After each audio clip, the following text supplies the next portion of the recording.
আসসালামু আলাইকুম, ইশরাত কিচেনে স্বাগতম।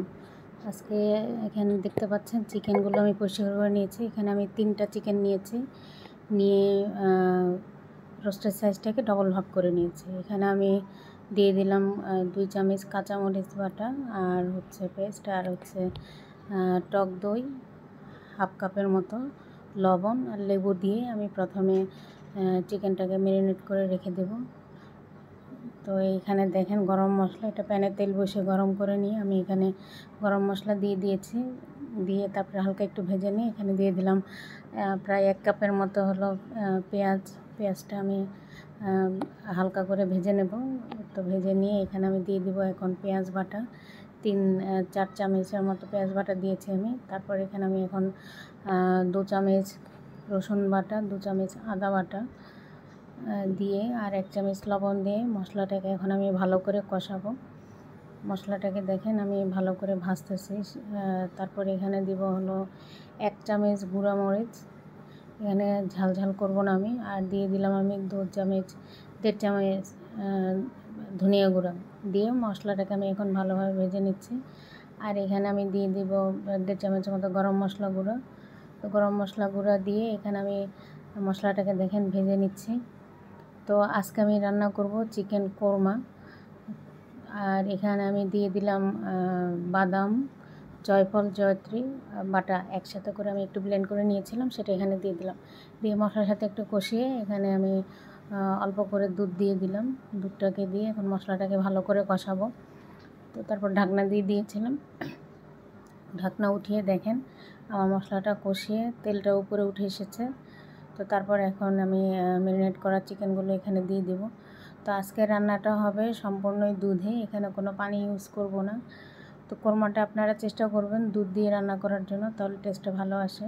আর চুলাটা মিডিয়াম লো হিটে দিয়ে মাংসটাকে কষাবেন, এতেই সিদ্ধ হয়ে যাবে, যেহেতু টক দই দিয়ে ম্যারিনেট করা ছিল। তারপর দেখেন আমার চিকেনটা ভাজা মশলার সাথে কষানোর পর এখানে আমি ঢাকনা দিয়ে দিয়েছিলাম। তারপর কতটা পানি ছেড়েছে, কারণ চিকেনের পানি টক দই দিয়ে যেহেতু ম্যারিনেট করা ছিল পানি, সেই পানিটা মিলে অনেকটা পানি বেরিয়ে হয়েছে। তো আমি ভালো করে নেড়ে চেড়ে দিচ্ছি এখন চিকেনটাকে সিদ্ধ হতে।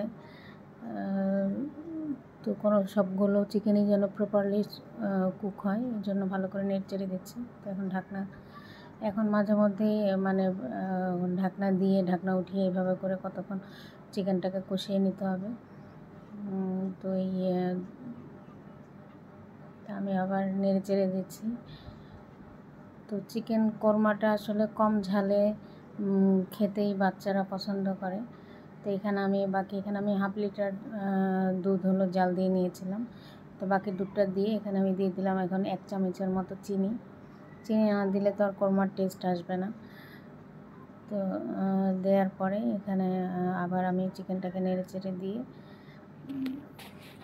আবার দিলাম। তারপরে এখানে দিয়ে দিলাম কাঁচামরিচ কতগুলো, এগুলো কাঁচামরিচ এখানে আমি একটু ক্রস করে কেটে নিয়েছিলাম, আস্ত কাঁচামরিচ।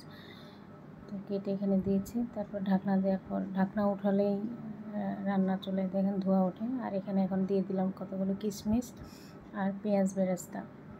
তো পেঁয়াজ বেরেস্তা দেওয়ার পরে এখানে আমি গরম মশলা আবার দিয়ে দিলাম 1 চামচ।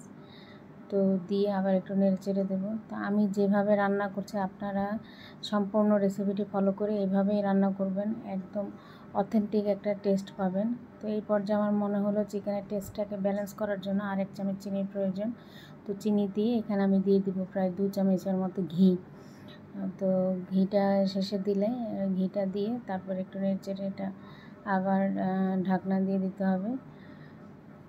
তো কতক্ষণ পরে দেখেন আমার চিকেনের লুকটা, এবার ঢাকনাটা উঠানোর পরে ঘির এত সুন্দর একটা ঘ্রাণ ছড়িয়েছে পুরো খাবারটার মধ্যে এবং নাকে, খুবই মনে হচ্ছে যেন টেস্টফুল হবে খাবারটা, খুবই মজার হয়েছিল।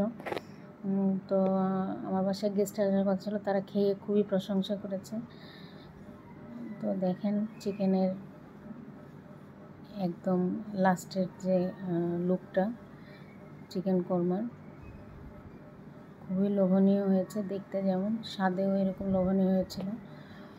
তো এই যে আমার চিকেনের ফাইনাল লুক, তো ভালো থাকবেন সবাই, আমার জন্য দোয়া করবেন, আমার চ্যানেলের পাশেই থাকবেন। আসসালামু আলাইকুম।